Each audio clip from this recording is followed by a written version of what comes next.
déposé devant la Cour. Quelle est votre réaction?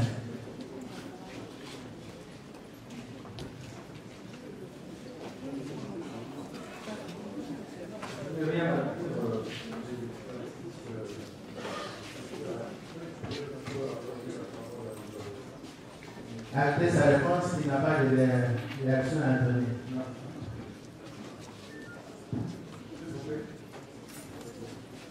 Je vais vous acter. Il n'a pas de réaction face aux déclarations de l'extrait. Vous pouvez le compléter maintenant. Monsieur le Président, nous complétons le client en donnant des éléments qui sont venus d'un agent. Quand vous réalisez que ce n'est pas un excès, c'est plutôt un agent d'un service de l'État qui a travaillé pendant un temps. Un excès suppose une personne qui est officiellement attitrée pour passer devant vous et déposer. Qu'à cela ne tienne, nous complétons en disant ceci. Les avis qui sont donnés par Monsieur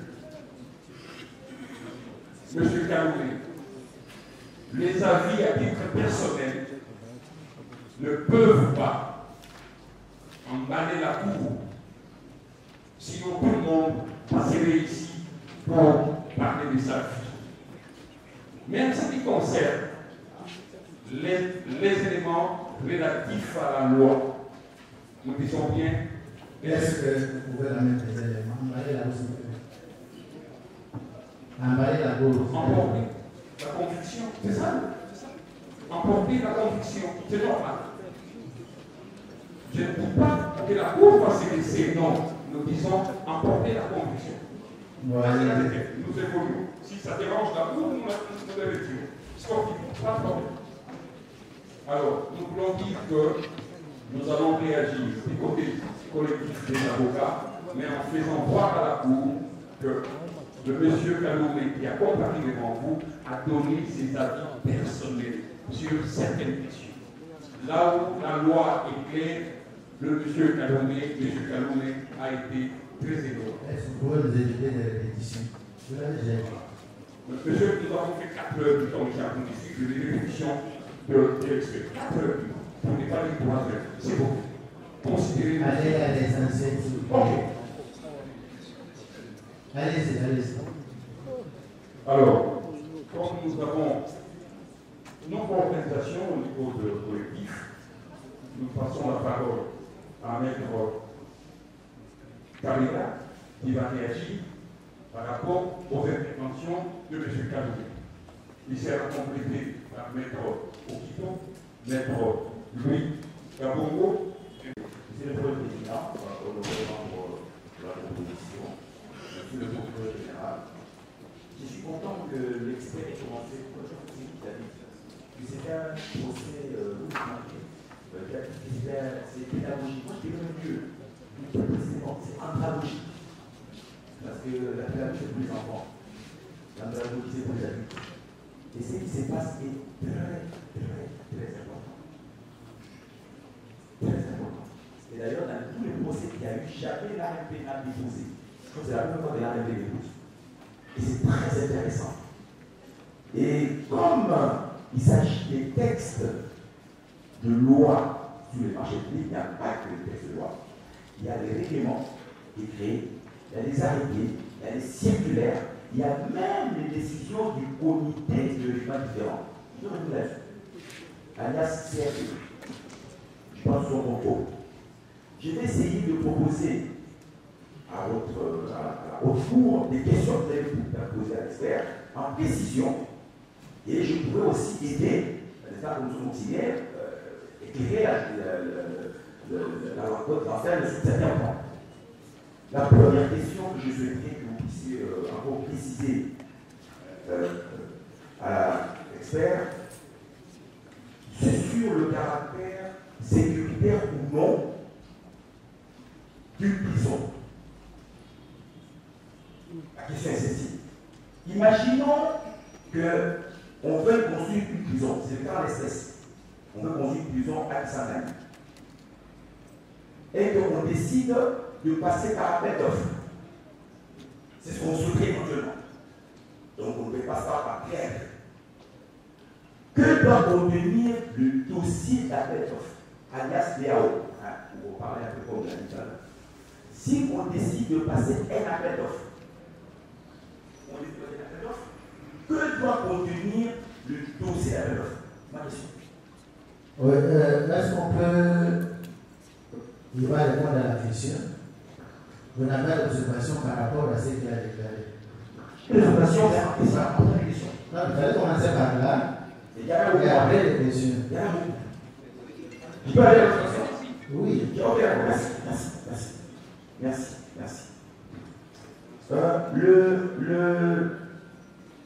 L'expert a dit qu'en matière de DAG, on élabore un dossier d'appel d'offres. Est-ce que de la disposition légale qui dit? Il a dit, en un moment, que lorsqu'on fait un DAG, on élabore un dossier d'appel d'offres. Peut-il donner la disposition légale qui le dit? Même réglementaire. Donc je dis seulement, j'ai fait l'observation, juste pour que vous compreniez que c'est le plan. D'accord, nous avons constaté que vous n'avez pas d'observation. Répondez à ces deux préoccupations. S'agissant de la composition du DAO, un DAO comprend trois parties. Voilà. Vous avez la première partie qui concerne la procédure d'appel d'offres. Vous avez l'appel d'offres collectif. Vous avez l'instruction au candidat. Vous avez les données particulières d'appel d'offres avec la lettre de soumission. La deuxième partie concerne les spécifications techniques. Oui, vous regardez ici. Ok, d'accord. C'est là que vous trouverez tout ce qui est lié au plan, description, bordereau, ainsi de suite. Et la troisième partie, c'est la partie contractuelle. Vous avez le cahier de clauses administratives générales, vous avez le cahier de clauses administratives particulières, vous avez le modèle de contrat et vous avez le modèle de garantie. Voilà. Par contre, la deuxième question, on me demande qui peut donner la disposition légale qui payerait mon raisonnement selon lequel dans un marché de l'IAG, il faut qu'il y ait un DAO. Je répondrai comme ceci. S'il n'y a pas de DAO, où se trouveraient les conditions du marché? Où se trouveraient les prescriptions techniques, les données techniques qu'aurait, on suppose, préparées, qui seraient préparées par le bureau de juge ou par l'expert qui aurait fait, par l'expert qui aurait fait les prescriptions. Ça doit se trouver dans un document. Je crois que l'expert a répondu à la question. Dire que l'article 41 de la loi dit, je cite, un marché est dit de gré à gré lorsqu'il est passé sans appel d'offres. Ça veut dire qu'on ne peut pas avoir un dossier d'appel d'offres. C'est juste une précision. Donc parler de dossier d'appel d'offres dans un marché de gré à gré, c'est antinomique. Parce que le dossier d'appel d'offres, c'est un peu l'examen que l'autorité contractante soumet au candidat pour répondre à un appel d'offres. Donc ce n'est pas possible. C'est poser l'excellence. C'est juste un élément que je voulais préciser. Pour aussi regarder. Pour tout ça, c'est andragogique. C'est que c'est passé. Alors, maintenant je reviens donc au contenu DAO, parce qu'il y a répondu aussi à deux questions maintenant. La deuxième partie du DAO, vous avez dit, je suis content, vous avez dit que il y a des spécifications techniques et des prescriptions techniques pour les travaux, sur les marchés de travaux. Je vais être contextuel, je vais parler dans la théorie. Quel est le contenu des spécifications techniques des marchés de travaux? Quel est le contenu? Et la disposition est réglementaire là-dessus. C'est un bon expert. Quel est le contenu?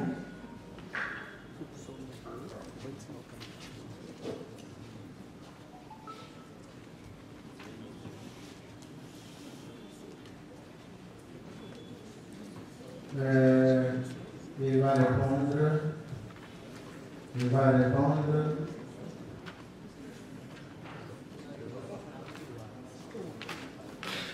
Il va répondre, mais il était question de monsieur commenter. Je réagir à ce qu'il a dit. Je peux aider le contenu. Il fallait faire ça. Donc, acte 43. Donc, je pose la question. 43 de Manuel. S'il vous plaît. Décret Manuel. Lisez vous-même la. Merci beaucoup, monsieur le président. Article 43.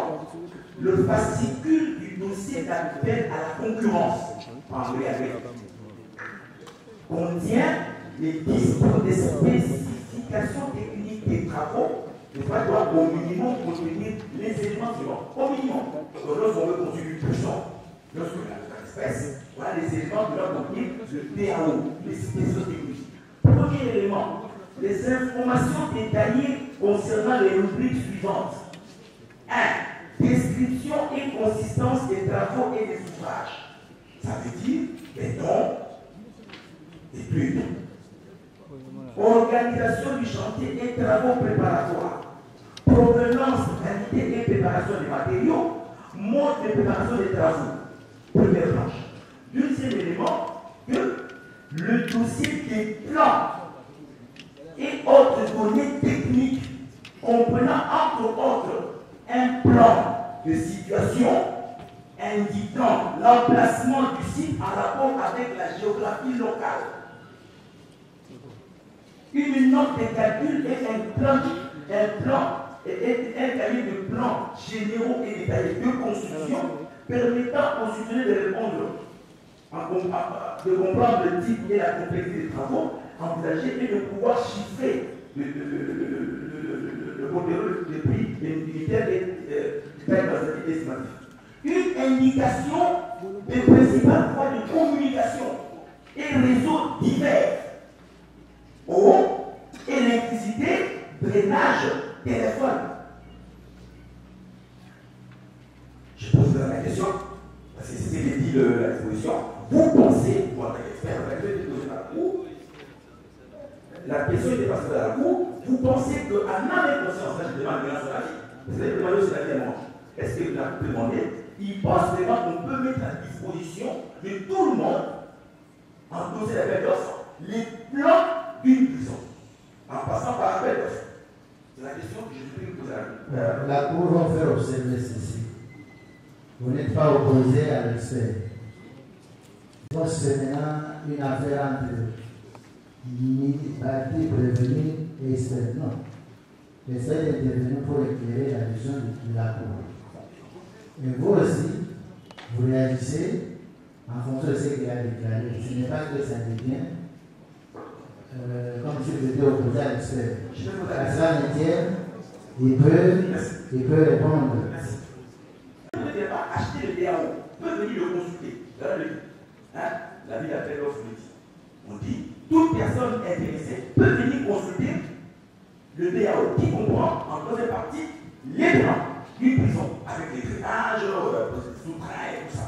Est-ce que lui, en tant qu'expert, si vous avez la question, il pense qu'en âme et conscience, cette question peut être mise à la disposition de tout le monde, n'est-ce pas, sans qu'il y ait un risque de sécurité. C'est comme si vous n'avez pas bien suivi quand il était au début. Il a fait la part des choses. Nous sommes dans le cadre d'un marché de gré. C'est ce qu'il faut dire. Marché de gré. Dans un marché de gré, il faut une discussion préalable. La discussion préalable est différente de la procédure d'appel d'offres. L'appel d'offres suppose, vous aurez rempli l'appel d'offres que j'avais dit tout à l'heure, vous le lancez, c'est-à-dire vous le mettez au niveau de la presse et sur le site internet de l'ARMP, pour permettre aux potentiels soumissionnaires de payer Congo. Mais dans le cadre du marché de gré à gré, il s'agit de quoi? L'autorité contractante va regarder dans sa base de données, va consulter sa base de données et voir quelles sont les entreprises qui peuvent répondre aux exigences du marché qui peut passer. C'est auprès d'eux qu'il va faire cette consultation. En le faisant, évidemment, il faudrait qu'il leur permette de regarder à leur tour de quoi ils vont devoir exécuter s'ils ne savent pas de quoi il s'agit. Il faut qu'ils le regardent. Il ne s'agit pas d'une ouverture, une ouverture à plus grande échelle. C'est une ouverture uniquement auprès des entreprises avec qui nous avons une discussion préalable. Et quand on fait la discussion préalable, c'est pas comme on peut même mettre les entreprises au même moment. On leur montre de quoi il s'agit, discute et puis après on arrête. C'est pas interdit. Un élément intéressant sur l'approbation des marchés. La question était posée à la Cour, par la Cour, et je pouvais reposer. En fait, l'expert, qui est très intéressant, a donné deux avis qui peuvent être antinomiques. Il faut qu'on soit sincère, hein, tout est capté. Quand vous lui posez la question sur la possibilité d'obtenir l'approbation tacite, sans avis de l'objection, n'est-ce pas? Il dit oui, c'est possible. Si les délais de 10 jours sont dépassés, vous revenez à la question différemment. Si l'autorité approbatrice a répondu en retard, première question, c'est très intéressant, comme on dit beaucoup plus la boucle. Il dit si l'autorité approbatrice revient en retard, les observations seront assunues. C'est le thème qu'il a utilisé. Et après, vous revenez à lui, vous lui posez la question différemment. Vous dites, d'après vous, un marché qui n'a pas d'avis sur le contrat qui est exécuté, quel est son sort? Il dit que pour son avis, le marché est nul. J'ai bien entendu. Hein? Il y avait deux éléments antinomiques. Il dit d'un côté que s'il y a approbation tacite, même sans avis de l'objection sur le contrat, toute observation de l'autorité après les 10 jours sont lancés. C'est acté. Comment il explique alors que maintenant, un avis personnel, là il a donné la loi. Il y a les lois et les lois. Un avis personnel, il dit, malgré ça, si il arrive que, dans ce cas-là, le marché est nul. Dans ma question à moi, quelle est la disposition légale qui lui permet de dire que le marché est nul? Parce qu'on sait tous, il n'y a pas de nullité sans texte. Il est expert pour ça. C'est qu'il est un juriste. Parce que quand il y a des experts, nous renseignons sur leur background. La question qui m'avait été posée par un, c'était de dire que si le contrat obtient l'avis des non-objections et que par la suite, il n'y a pas d'approbation, c'est là que je dis, dans lequel cas, le contrat, si à dater du moment où on a introduit la demande, la requête de demande d'approbation, jusqu'au 10e jour, on n'a pas d'approbation express, c'est bien il y a une approbation tacite. C'est ce que j'ai dit. Ah, il y a même une question que la Cour m'a posée ici, c'était de savoir si les étapes de procédure sont cumulatives ou bien on peut les enjamber. J'ai dit non. C'est pareil pour la question qu'on pose.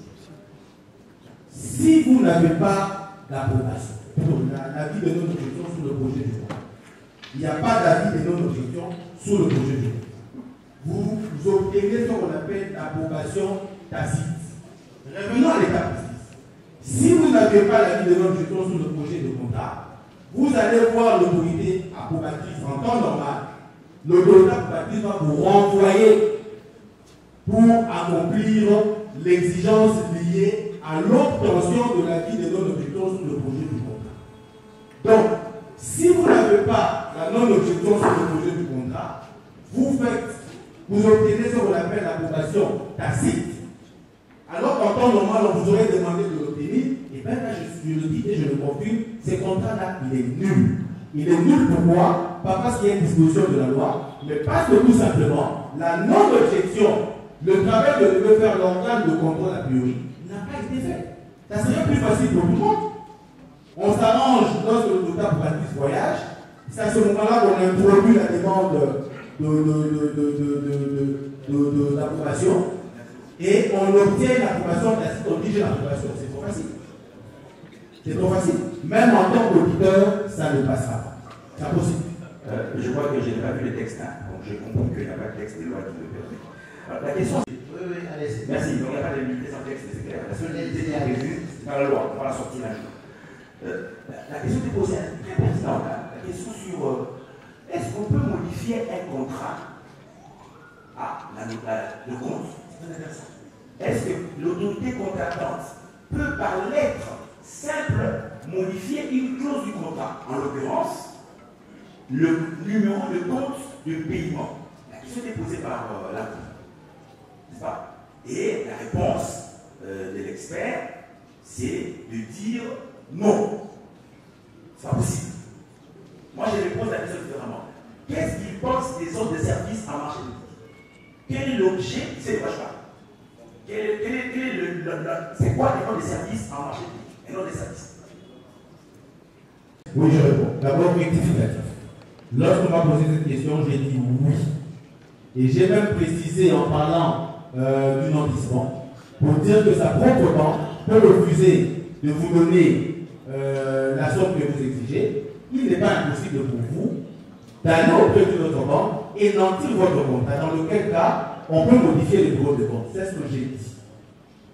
Alors, les ordres de service, effectivement, peuvent modifier ou compléter certaines dispositions du contrat. En l'occurrence, lorsque le contrat de marché public, on veut modifier, on veut par exemple conclure un avenant à moins de 5%, on le fait par ordre de service, une note de service tout simplement.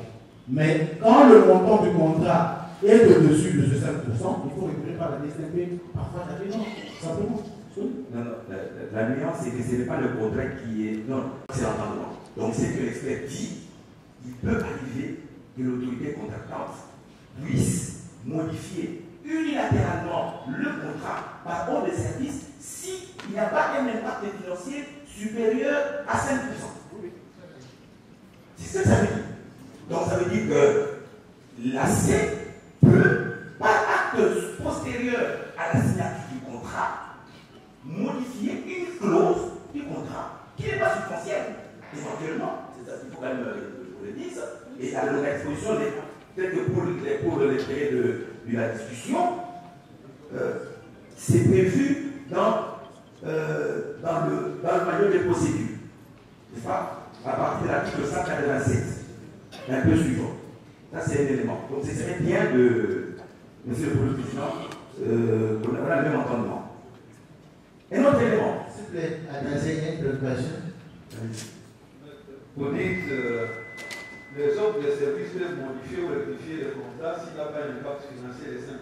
De plus de 5%. Les 0 à 5%. Oui, dans le cas d'espèces, de 39 millions à 29 millions. Non, c'est pas ça. C'est le modalité de paiement. Oui, donc c'est un montant, s'il y a une rectification où il fallait un avenant, c'est sûr de 39 millions pour 3 000 places à 29 pour 2 000 places. Oui, dans ces cas-là, est-ce qu'il y a un impact financier de 5% pour le pays? J'ai une modification du contrat à ce moment-là.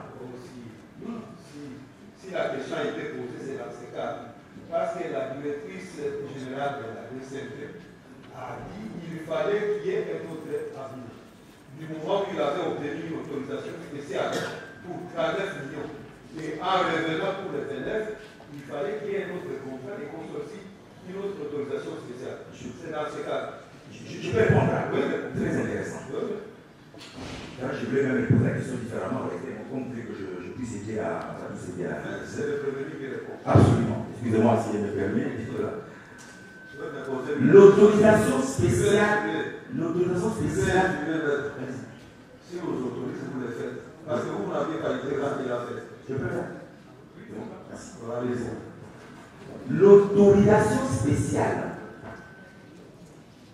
accordée au ministre complétant, donc à notre client, lui donne la permission, c'est une permission, de signer, de conclure un contrat de création, contrat spécial, c'est bien, contrat de création pour 39 millions pour la construction de la prison pour 3 000 places. N'est-ce pas? C'est ça l'autorisation spéciale. Jusque-là, aucun contrat n'est signé. Aucun contrat n'est signé. Maintenant, lui, il va demander l'approbation de la première ministre. Il fait la demande d'approbation. Regardez la lettre, elle existe. On va la déposer. Vous verrez même que dans la demande d'approbation, il parle de 2000 places. Dans la dotation spéciale, c'était 3000 places. Lorsqu'il se rend compte qu'on n'a pas assez de fonds, il dit, je demande l'approbation pour 2000 places. C'est 1000 places. Donc la modification du montant, ce n'est pas après l'approbation. C'est un élément qu'il faut qu'on redresse là-dessus. Peut-être qu'il y a eu un malentendu. La modification, c'est entre l'ordonnance spéciale et la signature du contrat. C'est ce moment-là. C'est-à-dire que lorsqu'on a une prolongation, ce n'est pas une obligation de signer à ce montant-là. C'est un montant plafond. Un montant budgétaire. Un montant budgétaire, vous le savez, les dépenses, ce qui est interdit, c'est de dépasser la dépense. Ce n'est pas être en deçà de la dépense. Et c'est le cas en l'espèce. C'est-à-dire que vous verrez, c'est normal. Donc, entre l'ordonnance spéciale et la demande d'adoption, il n'y a pas de contrat. Il n'y a rien. Les 39 millions, il n'y en a pas. Il n'y en a pas. Ça n'existe pas. C'est ça la réponse. Mais la question que je posais moi différemment, c'est quoi qui était la question? Non, c'était la question sur le changement du compte. Parce que c'était un élément qui pointe dans le process. On dit qu'il fallait nécessairement un avenant ou un élément bilatéral entre les parties avant de. C'est pour ça que j'ai voulu préciser là-dessus. Il y a deux aspects. L'aspect budget 39 à 29, l'explication est claire, ça s'est passé entre l'ordonnance spéciale et la demande d'approbation. Ça c'est un mot, pas après.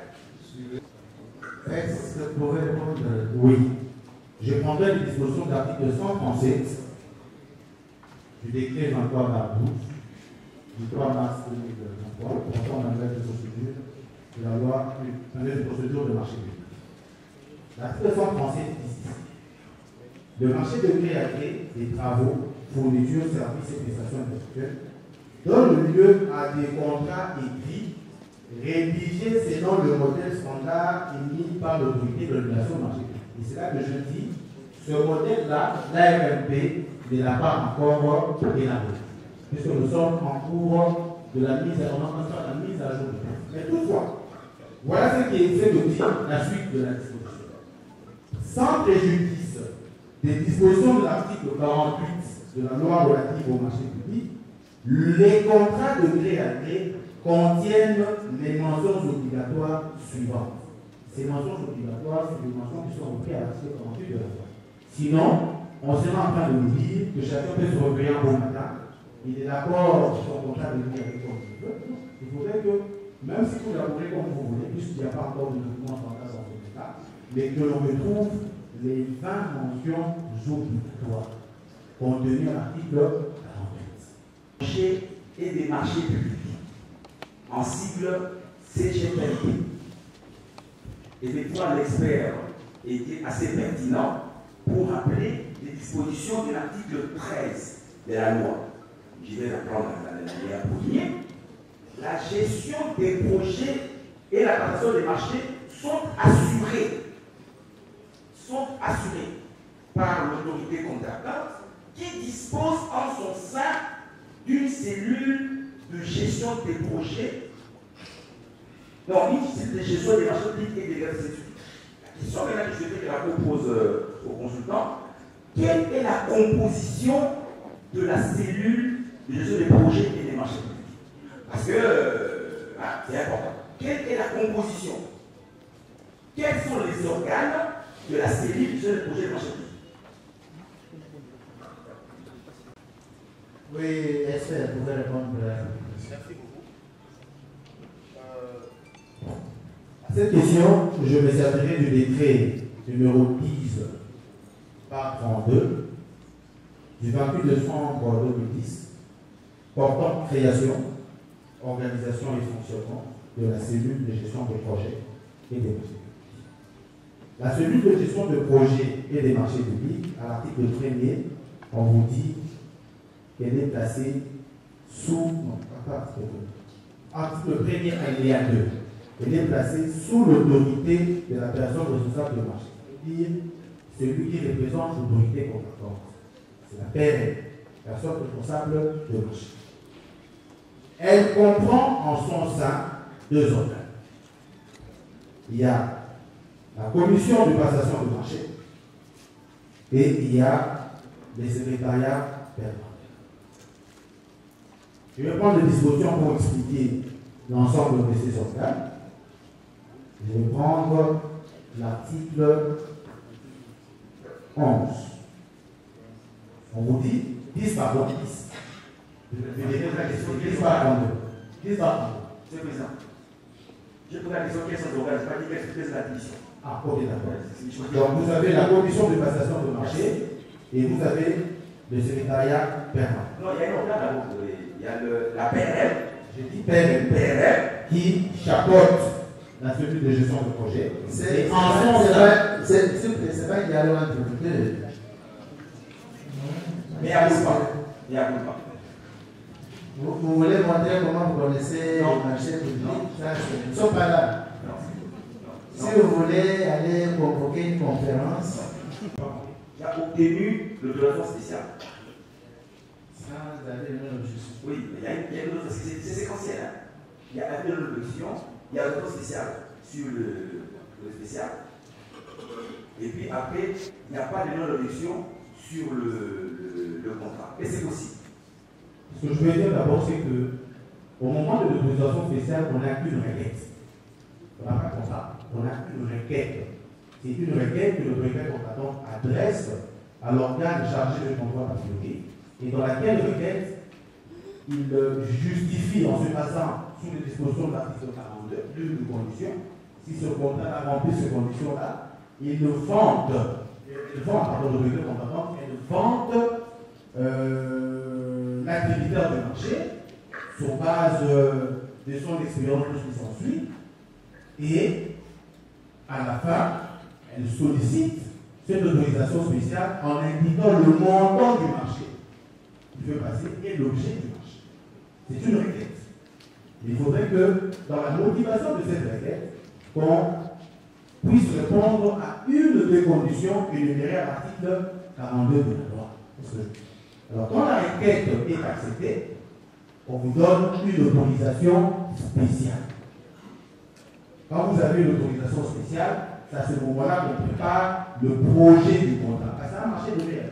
On prépare le projet du contrat. Si on décide qu'il faudrait qu'il y ait une mise au point en amont, on fera la mise au point. Mais comme c'est un marché de réel, donc forcément la mise au point qui est faite déjà lors des discussions préalables, à ce moment-là, on prépare le projet du contrat et on le soumet à la DSMP. Et à cette question, je réponds tout de suite. Si l'avis des non-objections de la DGCMP n'a pas été donné sur le projet du contrat, vous n'avancez pas. Sinon, ça fera des ordres. Pour preuve, si vous choisissez d'avancer en laissant la DGCMP de côté, au niveau de l'autorité normative, vous serez rattrapé. Ou même, si vous le faites, vous triplez tout le monde, le BID va vous rattraper. Ça ne peut pas être conçu que l'on sorte la non-objection de la DGCMP et qu'on obtienne l'application. Ça va savoir. C'est pas possible. Sous question. Oui, allez. Quid du seuil de contrôle appelé sur les contrats en dessous du seuil? Oui.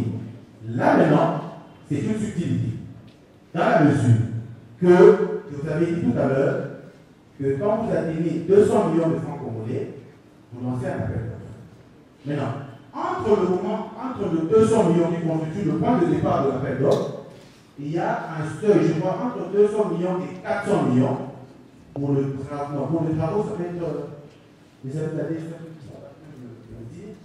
Donc il y a entre 200 millions, disons, admettons que le seuil, je passe en fait, que le seuil soit à 600 millions pour les travaux, entre 200 millions et 600 millions de francs congolais. On n'a pas besoin de l'avis des non-objections de la DSM. Et donc, l'avis des non-objections de la DSM va intervenir à partir de 600 millions. C'est ce que la loi a. Parce qu'on suppose que entre le seuil, là on vous dit, l'appel d'offres commence ici, et jusqu'au moment où la DSM doit prendre son contrôle, ça compte des petits mois. On a d'autres questions. Enregistrement du marché. Parce que la question a été posée à un moment, compte tenu à un moment du malaise, que non, l'approbation étant tacite, il a essayé de répondre en disant, lorsque l'autorité approbatrice, c'est la même personne qui valide les paiements, ça peut poser problème. Il a dit, je crois qu'il a dit un moment, je pense que le contrôle de la Cour. Cela veut dire, je comprends bien, l'approbation tacite est acquise. À ton raison. Je ne sais pas, c'est pas ce qui est important. Elle est acquise. Le contrat est censé commencer. Il est exécutoire. C'est la disposition qui dit le seul acte qui rend contrat avec effet, juste pour rappeler la disposition de la loi sur l'approbation. Hein? Le contrat n'a d'effet que s'il est approuvé. Il y a une disposition de la loi qui dit. Vous pouvez faire filer des textes. Posez la question. Merci, monsieur le président. Un marché n'a d'effet que s'il est approuvé. Donc, dès qu'il est approuvé, l'approbation, d'ailleurs, quand vous allez plus loin dans le développement, on vous dit même qu'un titulaire de marché ne peut pas se prévaloir des marchés s'il n'est pas approuvé. Il y a une disposition de la c'est dit. Maintenant, la question, imaginons que l'approbation est acquise, expressément ou tacitement. L'autorité contractante refuse de notifier, refuse de notifier le marché. Qu'est-ce qui arrive? Je pose la question. L'autorité contractante a envoyé la demande d'approbation. L'approbation est tacite ou expresse. Et l'AC refuse de notifier le marché au titulaire. Qu'est-ce qu'il y a? Vous pouvez réagir. Ce qui est vrai, c'est que c'est des cas qui arrivent. Je crois qu'il y a un cas comme ça qui est arrivé au niveau du CRD. Je ne sais pas quelle a été la décision qui a été prise par le CRD en rapport avec cette question. Ça arrive, c'est des cas qui arrivent. Ça, je ne peux pas savoir. Non. C'est l'article 15 du décret numéro 10 par 33 du 28 décembre 2020 fixant les modalités d'approbation des marchés publics. 2010, excusez-moi, qui dit, article 15, je le lis, une exception, en cas d'expirement, l'attributaire du marché peut engager devant les juridictions compétentes la responsabilité de l'autorité contractante et obtenir du préjudice, réparation du préjudice subi si les agissements de l'administration ont retardé l'approbation du marché. Voilà. C'est une question, il ne faut pas écrire cette question. C'est résolu la les agissements de l'administration qui ont retardé l'approbation. C'est pas au moment de l'administration. C'est entre le moment où on obtient la non-objection sur le projet du contrat, alors que, après avoir obtenu la non-objection sur le projet du contrat, vous avez, au lendemain de cet avis de non-objection, vous êtes tenu de transmettre directement le dossier auprès de l'autorité approbative pour faire vite. Mais si vous retardez justement cette approbation du marché, dans lequel cas, il est en droit de le faire. Maintenant, on parle de la notification. Le contrat est déjà approuvé. Y a-t-il une disposition? Oui, la disposition dit, je crois, c'est 2 ou 3 jours avant que je me porte pour encore notifier. Mais si l'administration ne le fait pas, quelle est la conséquence? C'est ce que moi j'ai entendu comme question.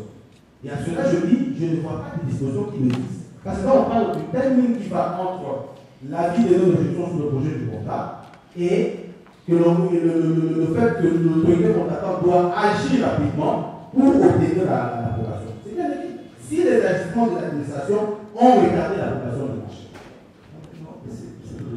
Non, excusez-moi, c'est important. L'approbation est obtenue à la sécurité pas dire qu'il y a abstention. C'est lorsque il a signé le contrat, il se rend compte qu'il n'y a pas d'approbation. C'est ça le tir. C'est-à-dire approbation non notifiée, non demandée, ou c'est pour des raisons andragogiques. Pour le dire, c'était ça qui est le mot qui était utilisé, plus ou moins. Pour finir, Monsieur le Président, je vais passer, peut-être qu'avec le truc atelier, je vais avec d'autres façons aussi, je pourrais, mon frère et notre atelier pourront continuer. Il y a une question intéressante qui était posée à la fin.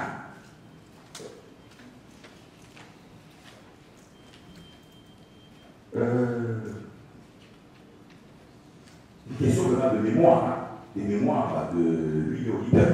Il a dit qu'il était au leader.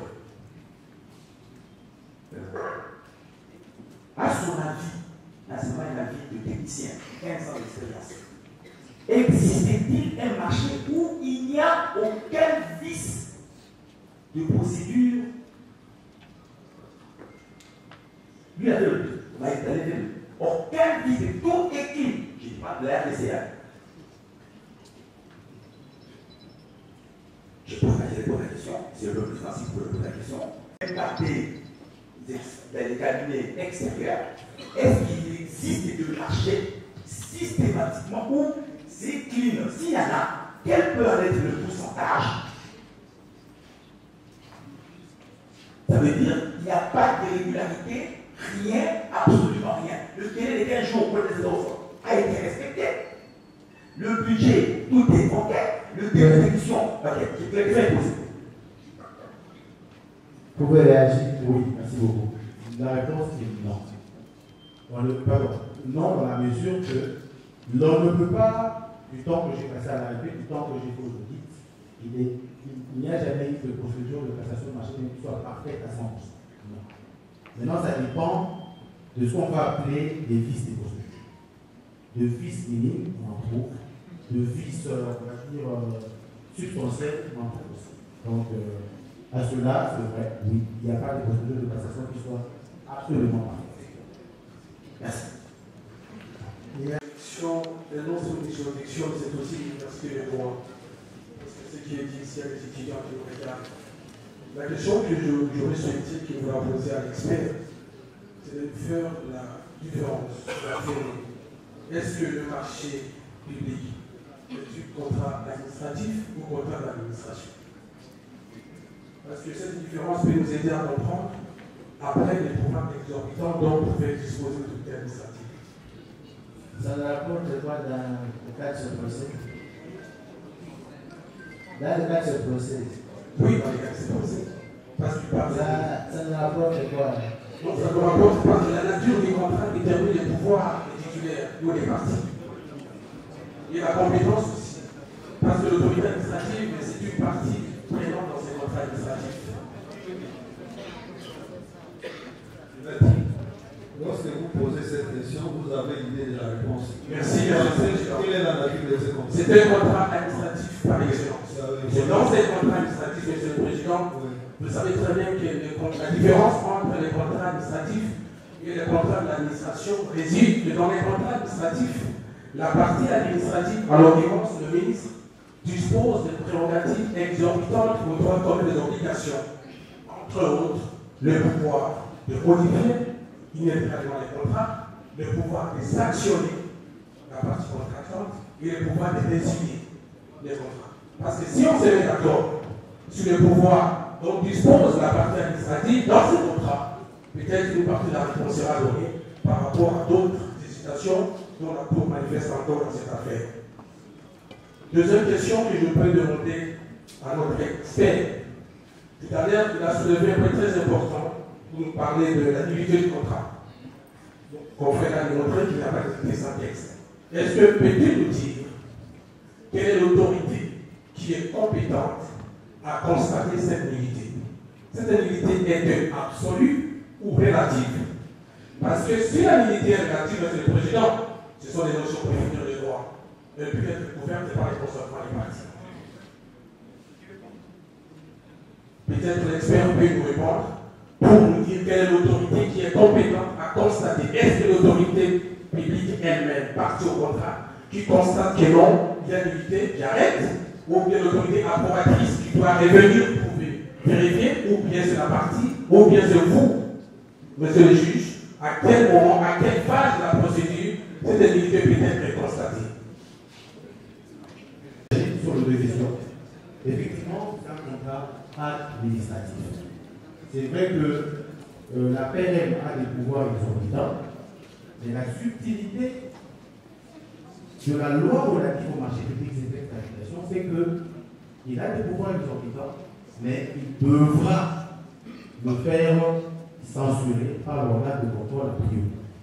Parce que je vous ai dit tout à l'heure ce matin que la DGCMP accompagne le cellule au quotidien, c'est-à-dire quoi? La cellule va faire ce qu'elle estime faire sur une étape de procédure.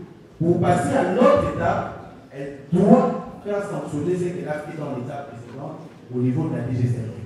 C'est quand on lui dit, je te donne l'avis de notre gestion, ça peut être un quitus pour lui dire, la première étape, j'ai été sanctionné. Tu peux commencer avec la nouvelle. C'est ça que ça veut dire. Alors, la deuxième question, comment je dis, c'est sur la nullité. Oui. L'organe actif, pour faire constater tout ce qui concerne la cassation de marché public, c'est les comités de règlement des différends.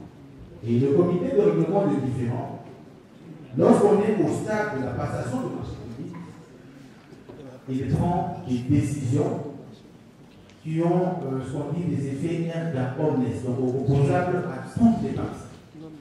Lorsque nous sommes au niveau de l'exécution, le CRD n'émet que des avis consultatifs parce qu'on suppose qu'il y a un litige qui peut trouver solution rien qu'avec des arrangements amiables. Je vais vous donner, vous savez, je ne suis pas embarrassé, mais je constate que dans la mise à jour peut-être que nous sommes en train de faire, il nous faudrait revoir un certain nombre de choses. Je vous donnerai un cas simple. La loi relative au marché public dit, si vous lancez un avis d'appel d'offres, vous ne lancez pas l'avis d'appel d'offres, ou vous lancez un avis d'appel d'offres, vous ne respectez pas les délais impartis, conséquence logique, la procédure relative à ce marché est nulle. Et cette nullité qui le constate, c'est le comité de règlement différent. À l'issue d'une mission de crise, d'une mission d'enquête, si on constate effectivement il y a des problèmes de ce côté-là, l'ARP saisit le comité de règlement différent qui se trouve en son sein et le CRD prend la décision d'annuler la procédure. Mais c'est fait là où je vous le conseille, il y a certains actes de procédure qui constituent de manquements dans le processus de passation de marché, mais malheureusement, le texte ne dit rien. Et quand ça ne dit rien, ça ne dit rien. Voilà. Monsieur le Président, vous allez comprendre que l'expert est avec votre autorisation. Sa réponse n'est pas juste. Parce que lorsqu'il dit que c'est des comités différents, donc ces comités reçoivent lorsqu'il y a contentieux de l'exécution du marché entre la partie administrative et la partie privée.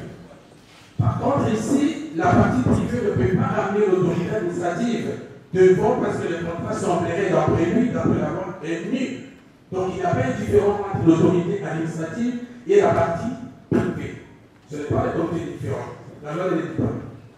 Monsieur le Président, donc il faut peut-être la prochaine réforme de la flaction, et si on peut l'éclairer, parce que c'est que la loi n'interdit pas, c'est permis.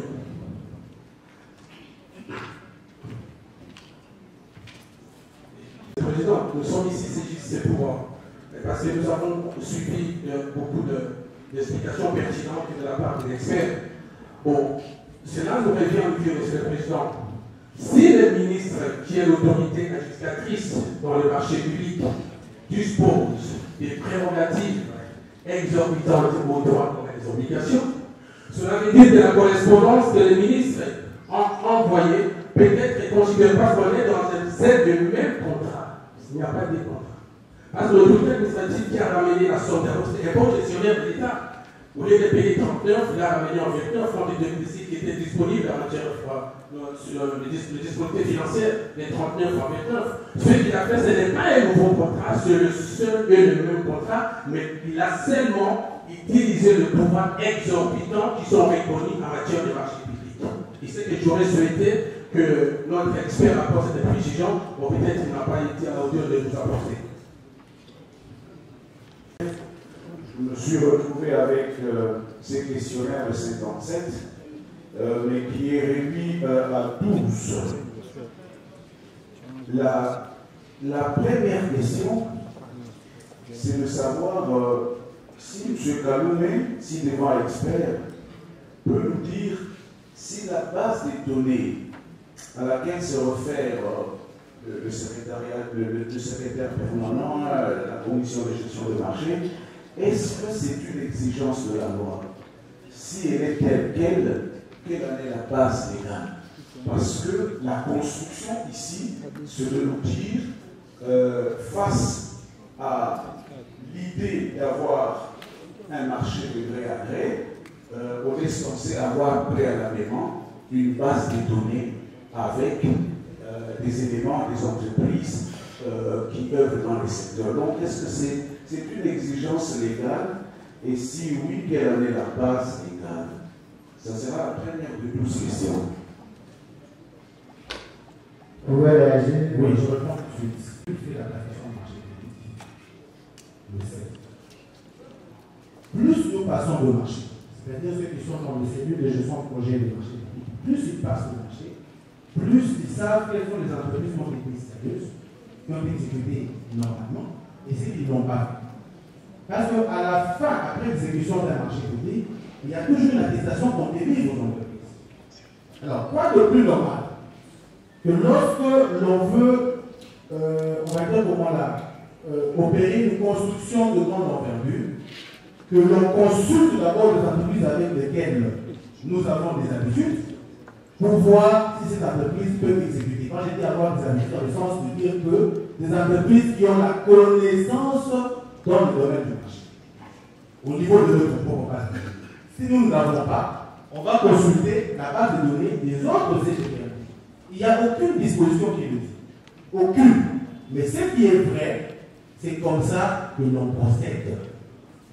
C'est pour éviter de tomber sous des entreprises qui ne sont pas sérieuses. Voilà. Votre deuxième question. Je voulais dire que l'expert n'a pas connaissance de la petite histoire de notre pays, que depuis 50, 60 ans, on n'a jamais construit de prison. Donc je ne sais pas s'il peut trouver une base de données où il y a une entreprise, et le ministre Moutamba, votre prévenu, l'a dit ici. Deuxième question. Quel est son avis face à une société dont l'existence juridique est de 10 ans et qui a pour objet des travaux et qui a un agrément de catégorie ABCD, mais qui n'a jamais exécuté un marché, et une société dont l'existence légale est d'une année, mais qui a 2-3 marchés exécutés déjà? Quel est son avis en tant qu'expert? Comment il trancherait? Catégorie ABCD, c'est toutes les catégories. Donc je prends la plus haute catégorie, mais qui n'a jamais exécuté, je parle à votre honneur, qui n'a jamais exécuté en 10 ans un marché, alors que son objet social porte sur la construction de travaux. En fait, ils n'ont jamais suffisamment publié. Je vous en prie. Quand on fait l'évaluation de marché, en passation de marché public, il y a 3 étapes dans l'évaluation. 3 étapes. La première étape de l'évaluation, c'est ce qu'on appelle l'évaluation de la conformité. L'évaluation de la conformité consistera pour nous à regarder les exigences de qualification qu'on aura taper. Je donne un exemple. Il a dit une entreprise de 10 ans d'expérience, une entreprise d'une année d'expérience. Si l'autorité contractante avait exigé, mettons, 5 ans d'expérience, 5 ans d'existence juridique, vous comprendrez avec moi qu'une entreprise qui a une année d'existence juridique ne va pas passer ces étapes. Parce que l'exigence est telle que l'entreprise doit être constituée juridiquement sur une période de combien? De 5 ans. Alors une entreprise qui a une existence moindre aux critères de qualification ne passera pas ces étapes. Première chose. Alors, pour l'entreprise de 10 ans qui n'a jamais exécuté, lorsqu'on va arriver à l'étape où on demande à ce que, je vais dire, critères techniques, où il est demandé par exemple d'avoir réalisé des travaux similaires. Vous allez comprendre avec moi qu'il a 10 ans d'expérience ou plus d'expérience, donc il va tomber aussi. Donc, en somme, ces deux entreprises ne passeront pas. Parce que c'est à la suite de plusieurs critères juridiques. C'est un tableau qu'on fait, un tableau sur la conformité. Vous avez premier critère juridique, financier, vous détaillez, vous prenez exigence, vous entrez dans le critère technique, et vous regardez tout ça. Donc les deux ne passeront pas. C'est ma réponse. S'il vous plaît, on a une préoccupation. Oui, la fille. S'il vous plaît. Je ne suis pas prévenu votre honneur. Mais alors je constate avec vous que l'expert disqualifierait cette entreprise qui a une année d'existence, 2, mais qui a une forte expérience dans le secteur qui est le sien. Je voudrais qu'on note ça. Et qu'une entreprise qui a, disons, parce que dans son exposé, et c'est même, pour ne pas le citer, quels sont les éléments d'appréciation pour recaler ou accepter les caractères sécuritaires et donc d'urgence par rapport à un projet qui est présenté au niveau de l'ANP ou de la CEDE. C'était ça la subtilité de la question. Et là, je n'ai pas eu la réponse satisfaisante. La population aussi et le peuple qui nous suit. Sur la l'unité, les confrères sont revenus. Je crois que l'expert devrait nous apporter la lumière lorsqu'il répondait à cette question en nous disant que cette structure s'occupe de la procédure de la procédure dans laquelle il a été élaboré pour arriver à ce contrat-là, plutôt que de la nullité du contrat lui-même. Monsieur, votre honneur, je vais poser 2 dernières questions. Est-ce que l'expert, M. Kaloumé, peut nous dire si le secrétaire général du ministère de la Justice peut-il être membre de la cellule? Et je peux combiner la 2e question. Si oui, dans quel cas? Vous pouvez répondre. Juste question sur 2 volets. Oui, secrétaire général, membre de la cellule. Et si oui, dans quel cas? D'ailleurs, je suis en train de réfléchir, tout en me posant ces questions, je suis en train de réfléchir sur comment je vais faire. Bon, il faut dire c'est ceci. Je l'avais dit à la question qui m'avait été posée précédemment, c'est que la cellule de gestion de projet et des marchés publics comprend des organes. Il y a le secrétariat permanent, j'ai énuméré, qui s'occupe de la gestion quotidienne des stocks. Alors, d'un autre côté, vous avez la commission de passation de marché. Dans la commission de passation de marché, vous avez 2 types d'organes. Vous avez, 2 types de personnes. Il y a des personnes qui sont permanentes et il y a des personnes qui sont non permanentes. Les personnes qui sont permanentes au niveau de la CPM, vous avez premièrement la PRM elle-même, la personne responsable de marché. Vous avez le secrétaire permanent, qui est aussi membre d'office de la commission de passation de marché. Vous avez le responsable du service juridique de l'autorité compétente, responsable du service juridique de l'autorité compétente. Vous avez le responsable, on va dire DAF, donc, qui s'était chargé de l'administration des finances. Dans d'autres structures examinées, donc vous avez l'administration de l'autorité, vous avez les membres qui doivent se retrouver là-bas en tant que membres permanents. En dehors de ces 3 membres, sauf à moins que je me trompe, comme on cite en 4e, ce sont des membres non permanents. Maintenant, dans la commission de passation, quelles sont les personnes qui s'ajoutent?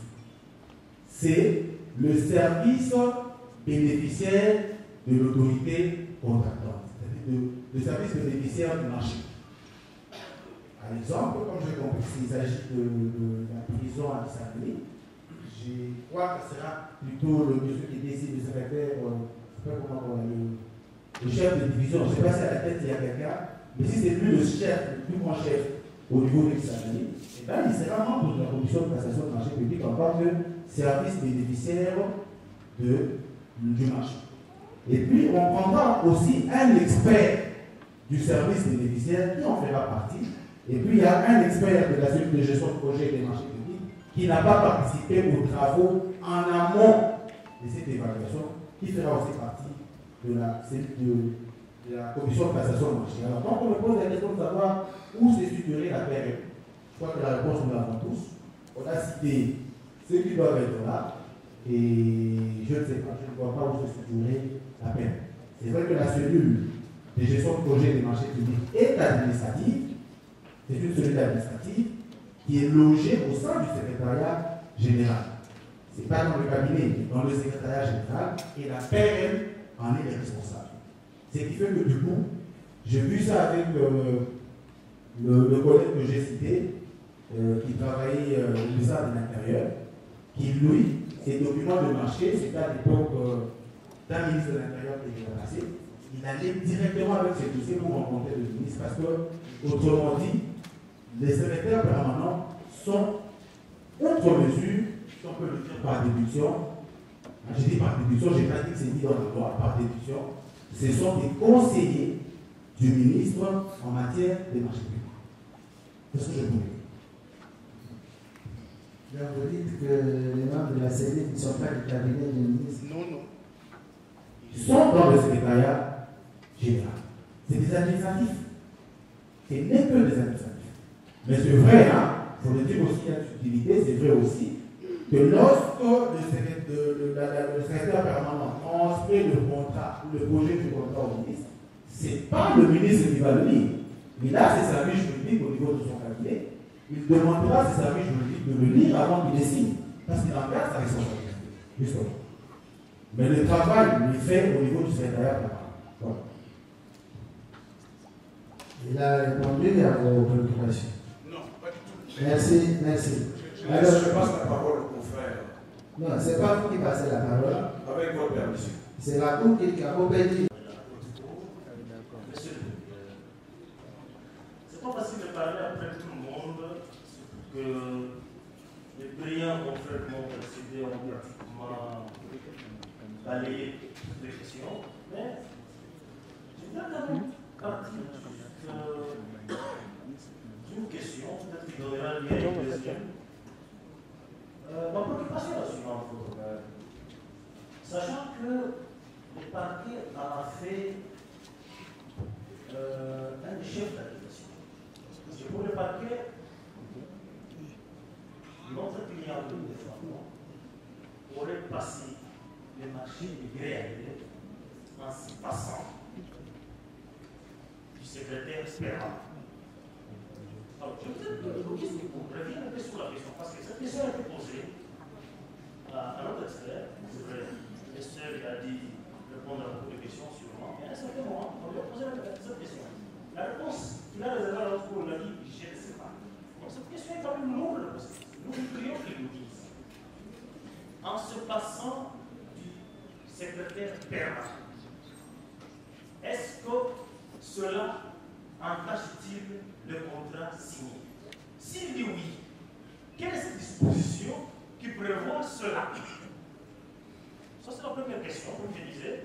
Sûrement que sa réponse pourra donner la deuxième question sur laquelle je suis, parce que là, j'ai fait tout aussi.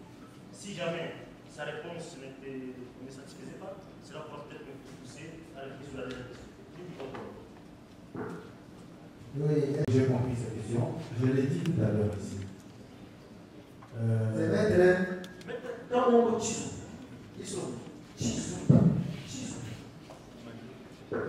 Oui, je l'ai dit tout à l'heure ici. La loi relative au marché public est constituée de telle sorte qu'il y a de fautes administratives et il y a de fautes des devoirs engagés de poursuites pénales.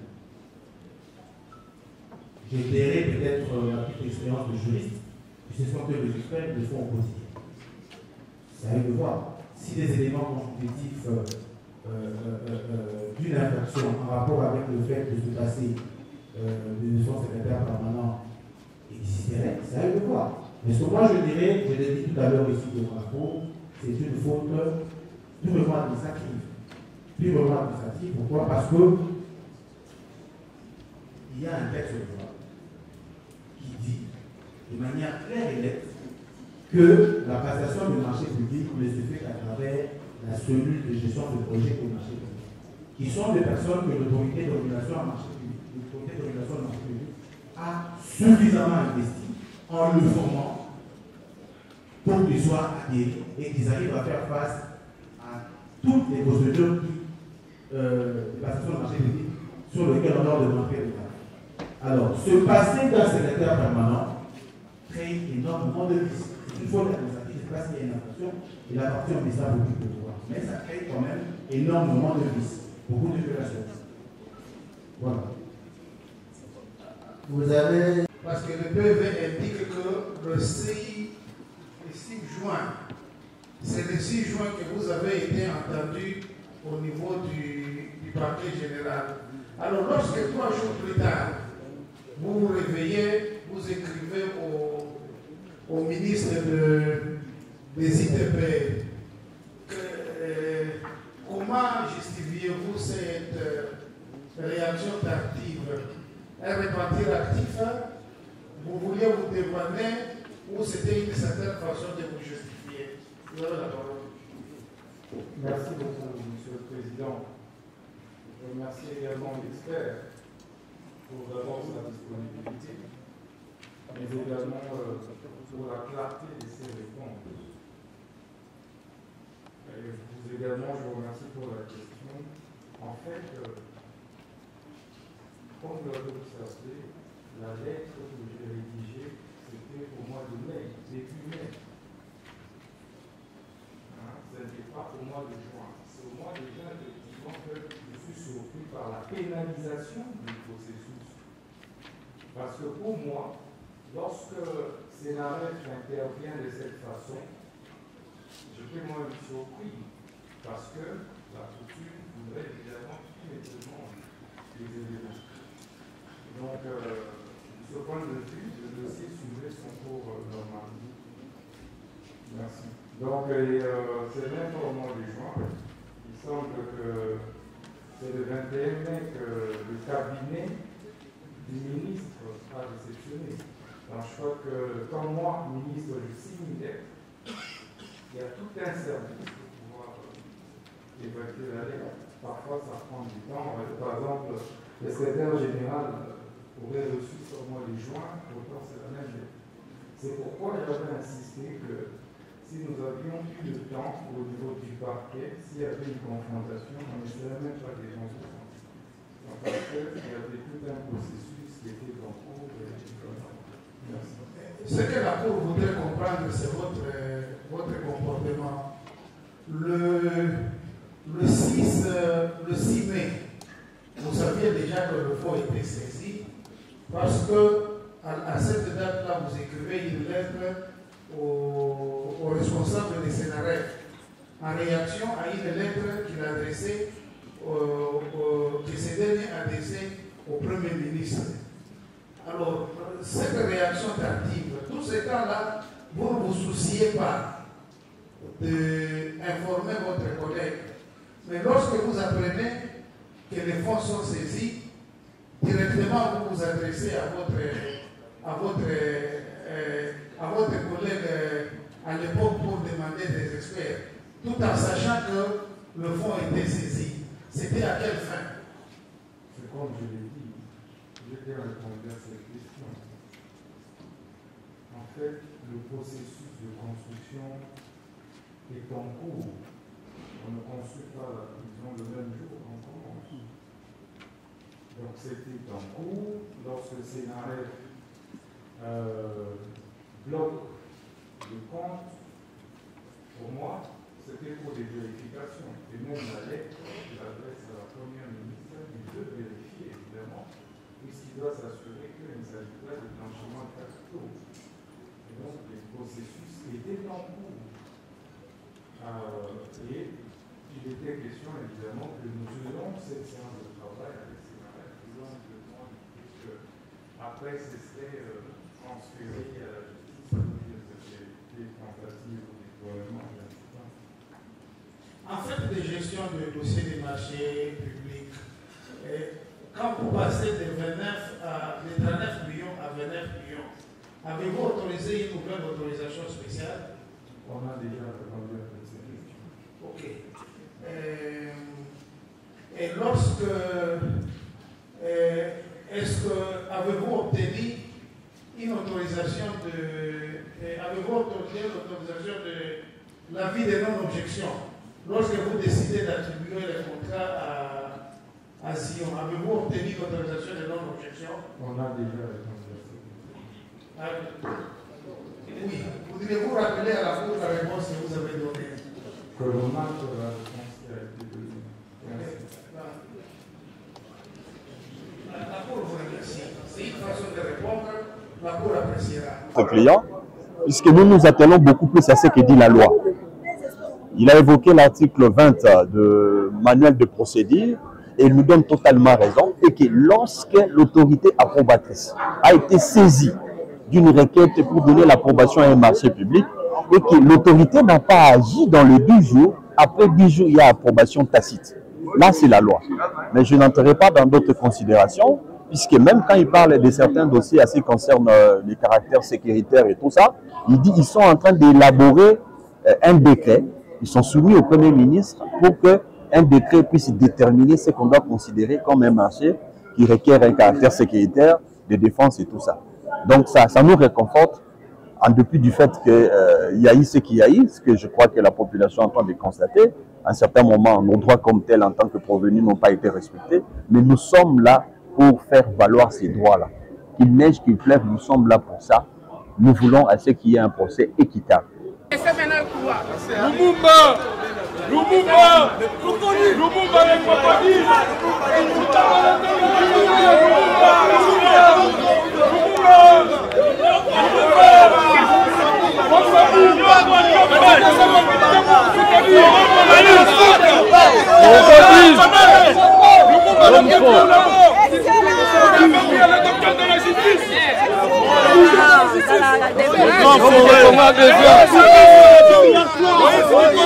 Reconnu.